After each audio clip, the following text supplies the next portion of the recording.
Good morning, everybody. Today we will discuss about strategy for sustainable development, how we can opt sustainable development, how we can implement sustainable development. Its first observation is input efficient technology. What means input efficient technology? That type of technology may be used in which output is maximized from minimum inputs. From minimum inputs, we can increase the production level at higher level, maximum production with minimum inputs. उसके बाद है use of environment friendly sources of energy. Environment friendly sources का मतलब क्या है? जो pollution creating जो technology है उसका यूज़ नहीं करना चाहिए. इसमें जो है एनर्जी जो के रूप में हम एलपीजी को ले सकते हैं और जो है आप सीएनजी को ले सकते हैं, जिससे जो पोल्यूशन लेवल है उसको मिनिमाइज़ किया जा सके. और जो AQI का लेवल हम हाई कर सकें. AQI क्या होता है? एयर क्वालिटी इंडेक्स जब भी प्योर होगा, जब भी हाई होगा, जब हम जो है पोल्यूशन क्रिएटिंग जो सोर्सेज हैं एनर्जी के, उनका कम से कम यूज़ करें, एनवायरनमेंट फ्रेंडली टेक्नोलॉजी का यूज़ करें. ठीक है. और ग्रीन हाउस गैसेज हैं, कार्बन डाइऑक्साइड हैं, ये जो है जो स्मोक एमिटिंग इंडस्ट्रीज़ हैं उनका जो है उनको मिनिमाइज़ किया जाना चाहिए. जो स्मोक एमिटिंग इंडस्ट्रीज़ हैं, अगर हम पोल्यूशन फ्री एनवायरनमेंट चाहते हैं तो हमें उन इंडस्ट्रीज़ पे चेकअप लगाना चाहिए. फ्यूल के रूप में हम लकड़ी का कम से कम यूज़ करें, एलपीजी का यूज़ ज़्यादा करें. ठीक है. और उसके बाद है integrated rural development. Integrated rural development का मतलब क्या है कि integrated rural development must be given A high priority in the programs of state planning. This will generate employment opportunities in the rural area, restricting migration to urban areas. हमें जो है integrated rural development का मतलब क्या है? हमें urban area के साथ साथ रूरल एरिया में भी एम्प्लॉयमेंट ओरिएंटेड प्रोग्राम्स चलाने चाहिए, इम्प्लीमेंट करने चाहिए, ताकि रूरल एरिया से जो रूरल पॉपुलेशन है उसको अर्बन माइग्रेशन से बचाया जा सके. If rural urban migration is close checked, transportation जो अर्बन एरिया के ऊपर ट्रांसपोर्टेशन का जो प्रेशर है वो कम से कम होगा. उसके बाद है convert sunlight into solar energy and solar energy into electricity. हमें जो सनशाइन मिलती है, सनलाइट मिलती है, वो फ्री ऑफ कॉस्ट होती है, गॉड गिफ्टेड होती है.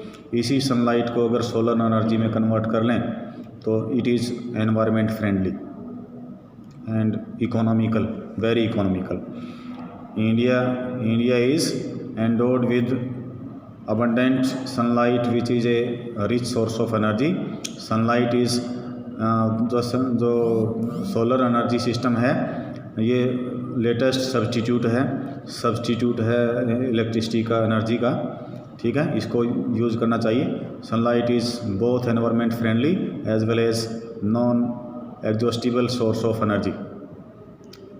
नॉन एग्जॉस्टिबल, इसको जो है कॉन्टिन्यूअली यूज़ कर सकते हैं. इससे किसी टाइप का पोल्यूशन क्रिएट नहीं होता है. Conversion of solar energy into electricity is no longer a distant dream, though technology is yet to become widely innovated. ये अभी जो है इनिशियल स्टेज में है, धीरे धीरे ये ज़्यादा पॉपुलरिटी में आएगी, ज़्यादा जो है प्रैक्टिकली इसको इम्प्लीमेंट करेंगे.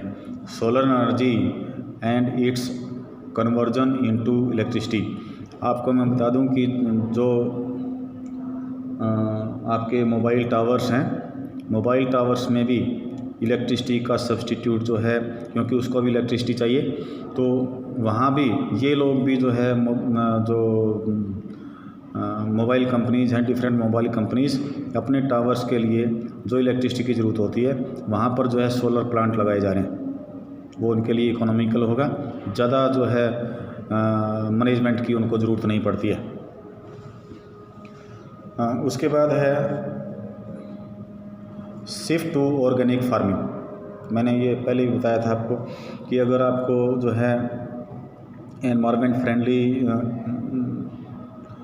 जो टेक्नोलॉजी का यूज़ करना है तो हम एग्रीकल्चर में भी इसको जो है यूज़ कर सकते हैं। एग्रीकल्चर में भी अगर हम पोल्यूशन से बचना चाहते हैं, वाटर पोल्यूशन से, एयर पोल्यूशन से बचना चाहते हैं, हमें एनिमल वेस्ट का यूज़ करना चाहिए, ऑर्गेनिक फार्मिंग का यूज़ करना चाहिए। ऑर्गेनिक फार्मिंग के बहुत से जो है बेनिफिट्स हैं, हेल्दी और टेस्टियर फूड मिलेगा, और हम जो है प्रेजेंट जनरेशन के साथ साथ फ्यूचर जनरेशन को भी हम फ्यूचर जनरेशन के लिए भी कुछ छोड़ कर जाएंगे।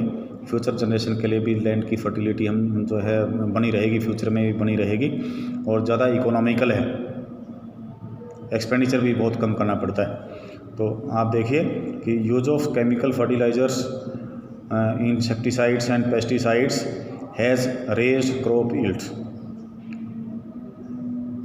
ये मानते हैं कि केमिकल फर्टिलाइज़र से, इंसेक्टिसाइड से, पेस्टिसाइड से जो है जो क्रॉप यील्ड है, क्रॉप प्रोडक्शन है, वो तो इंक्रीज़ होती है, पर हेक्टेयर पर एकड़ इंक्रीज़ होती है, लेकिन इसका जो है एक टाइम के बाद जो है ये पेस्टिसाइड्स को, फर्टिलाइज़र्स को ज़मीन का जो ऊपरी लेवल है वो जो है इन चीज़ों को छोड़ता है नीचे। जो पेस्टिसाइड्स हैं, पेस्टिसाइड्स की वजह से एयर पोल्यूशन, और फर्टिलाइज़र्स की वजह से वाटर पोल्यूशन क्रिएट होता है। तो ज़्यादा पेस्टिसाइड्स, ज़्यादा फर्टिलाइज़र्स का यूज़ करेंगे तो water pollution, air pollution create होता है। इम्प्लाइंग डैमेज्ड और lowered soil fertility, implying loss of production capacity for the future generation में जो है जो फ्यूचर जनरेशन है उसको जो है लेस फर्टाइल लैंड मिलेगी, फर्टिलिटी डिक्रीज होगी, और उस टाइम पे पर हेक्टेयर पर एकड़ प्रोडक्शन उनको कम मिलेगी। इसलिए हमें जो है ऑर्गेनिक फार्मिंग का यूज़ करना चाहिए। दोनों बेनिफिट्स हैं, जो है आपको डिजीज़ पे भी कम खर्च करने पड़ेंगे, टेस्टियर ज़्यादा हेल्दियर फूड आपको मिलेगा, और फर्टिलिटी भी लॉन्ग टाइम तक बनी रहती है। और वेस्ट मैनेजमेंट भी होना चाहिए।